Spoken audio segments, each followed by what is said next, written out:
Viewers, हम पढ़ रहे कक्षा 10वीं गणित की प्रश्नावली 1.3 का प्रश्न नंबर पहला। सिद्ध कीजिए कि √5 एक अपरिमेय संख्या है।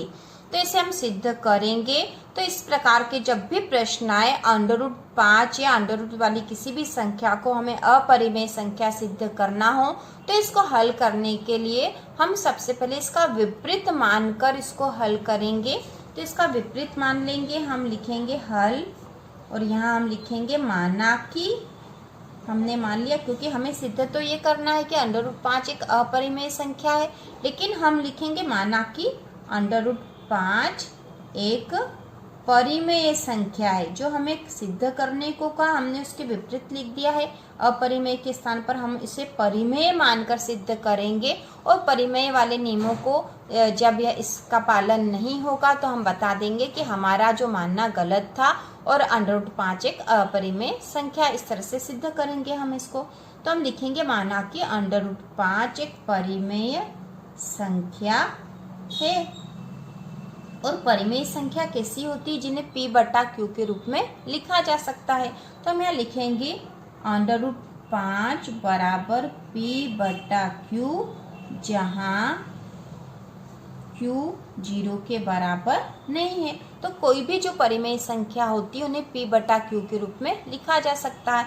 इसके साथ ही हम लिखेंगे माना कि √5 बराबर a/b। तो कोई भी जो परिमेय संख्या होती है उन्हें a/b मतलब ऐसी दो संख्याओं के रूप में लिखा जा सकता है जो दोनों ही सहअभाज्य हो। तो यहाँ हम लिखेंगे जहाँ a व b सहअभाज्य, a व b सहअभाज्य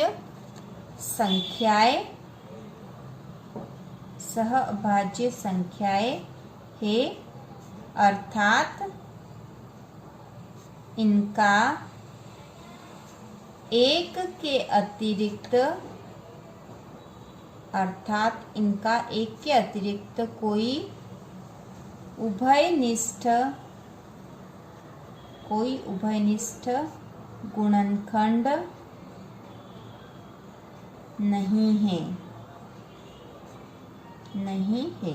तो हमने सबसे पहले तो मान लिया कि √5 एक परिमेय संख्या है और किसी भी परिमेय संख्या को p/q के रूप में लिखा जा सकता है, ये नियम है। इसके साथ ही हमने मान लिया कि √5 जो है तो इसे a/b के रूप में भी हम लिख सकते हैं, मतलब p/q भी पूर्णांक संख्या है और इन पूर्णांक संख्याओं को हम यदि आपस में काट दें तो ऐसी संख्या में प्राप्त हो जाएगी जो अब आगे और नहीं कटेगी, मतलब वे सहअभाज्य संख्या हो जाएगी और अर्थात जिनका एक के अतिरिक्त और कोई उभयनिष्ठ गुणनखंड नहीं होगा। तो हमने मान लिया कि a/b के रूप में भी इसे लिखा जा सकता है। तो अब हम लिखेंगे यहाँ वर्ग करने पर।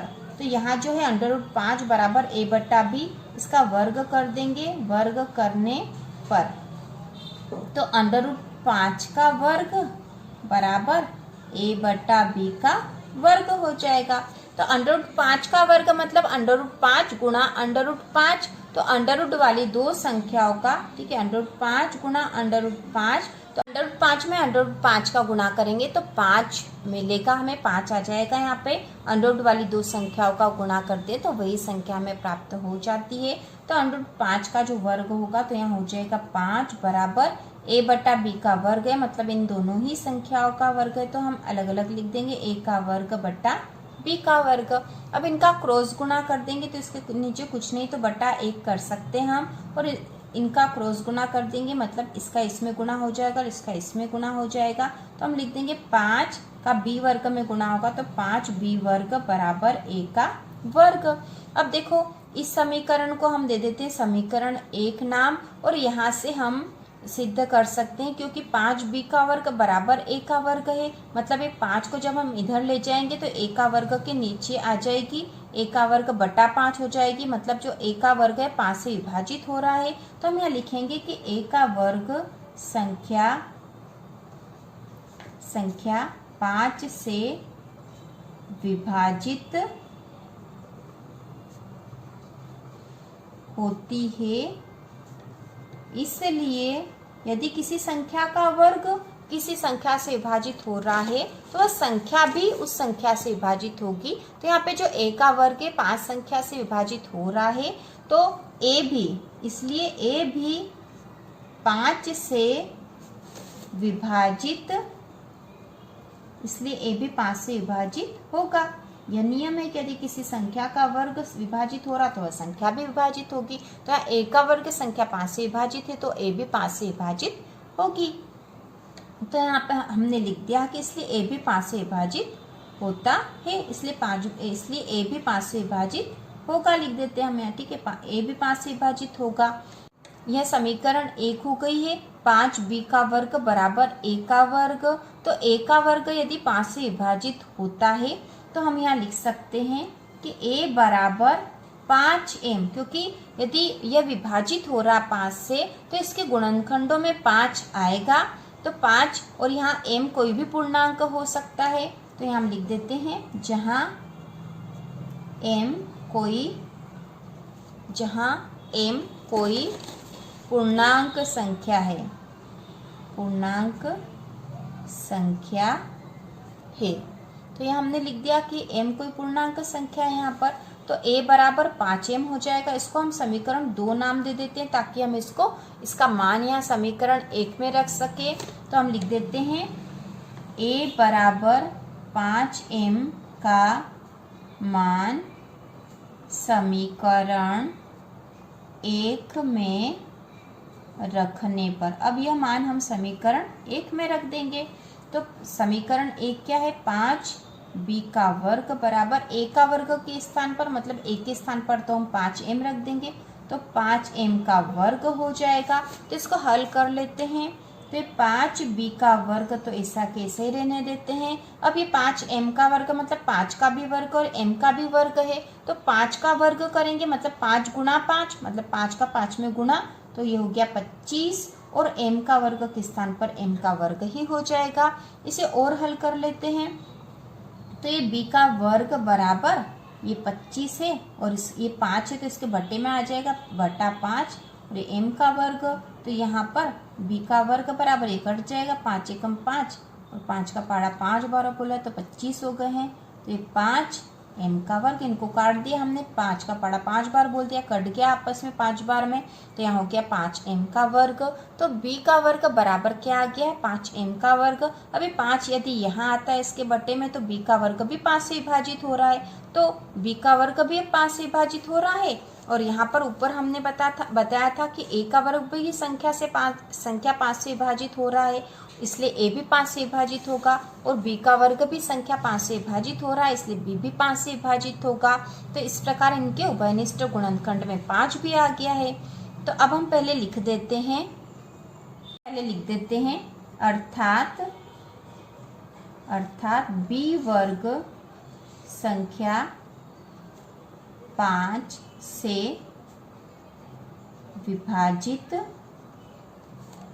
होता है, इसलिए क्योंकि किसी संख्या का वर्ग विभाजित होगा तो वह संख्या भी विभाजित होगी, तो इसलिए b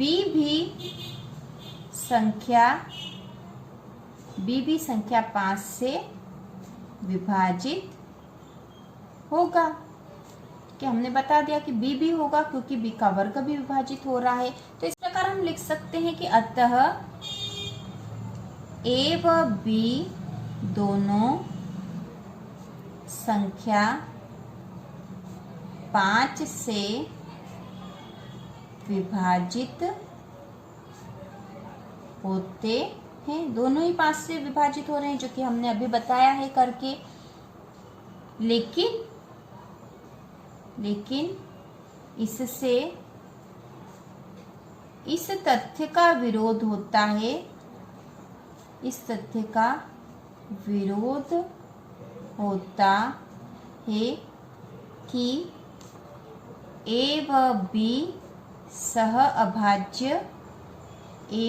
सहअभाज्य संख्याएं हैं, क्योंकि हमने पहले तो बता दिया था कि a व b सहअभाज्य संख्याएं हैं, अर्थात इनमें एक के अतिरिक्त और कोई उभयनिष्ठ गुणनखंड नहीं हो सकता। लेकिन यहाँ तो 5 से विभाजित हो रही, मतलब 5 इन दोनों का ही उभयनिष्ठ गुणनखंड है।